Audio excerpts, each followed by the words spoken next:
advice giving. I don't mind advice if I ask for it. And I think it's a kind of a general thing that people don't like unsolicited advice.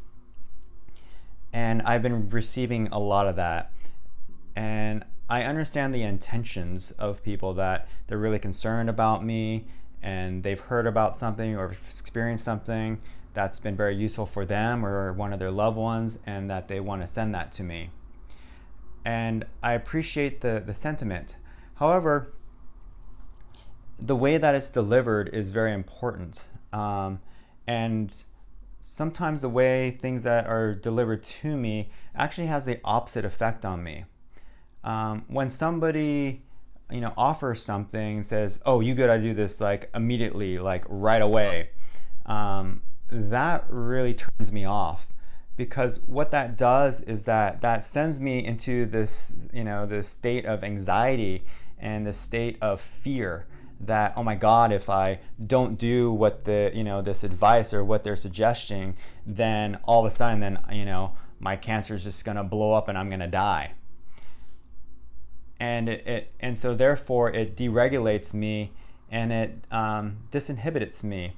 It takes away my own wisdom, my own timing, my own sense of self. That there's not this trust, that I don't know myself, or I don't have the faculties, or I don't have the eye on the prize, and that I'm not doing like my homework. That it just feels like, oh well, you got to do this thing. And I think what's really frustrating is that you're not connecting to me. So I often give this example, is that here's an example. Like, you have person A, person A is hungry, and so person B knows that person A is hungry, and all of a sudden person B offers person A a peanut butter sandwich. Yet person A has an allergy to peanuts, and so person A can die if he eats that sandwich. And often I feel like that's a lot of what advice, some of the advice has been coming to me, is offering me that peanut butter sandwich without asking if I'm actually allergic. And I think why that's so off-putting is that there's no connection with me or to that person. So instead, if person B would have asked, like, "Oh, I hear you're hungry. How hungry are you? Are you looking for a snack? Are you looking for a meal? Do you want something sweet? Do you want something savory? Do you have any allergies to anything?" And so that's where you're really connecting to the other person. And by asking that person, then you can have a way more appropriate and meaningful offering when you do that.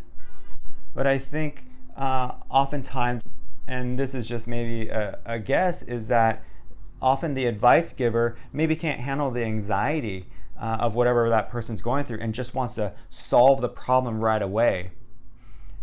And for me, again, I'm in this space where I want that human connection, that human connection, and you treating me as a person is way more important than the advice. And if you want me to hear the advice, that's the only way that I'm going to hear it. Because if I hear it the other way, I'm just going to push that advice away, because I'm just so frustrated that you don't even know like where I'm at, or maybe I've even researched that before, or am actually doing that thing that you're suggesting. And I think even at a deeper level is, can you sit with me in the unknown, in the gray? Because a lot of this, neither of us actually know.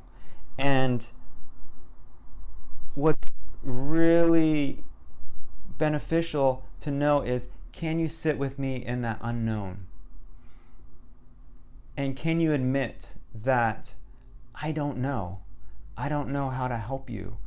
I don't know the answer.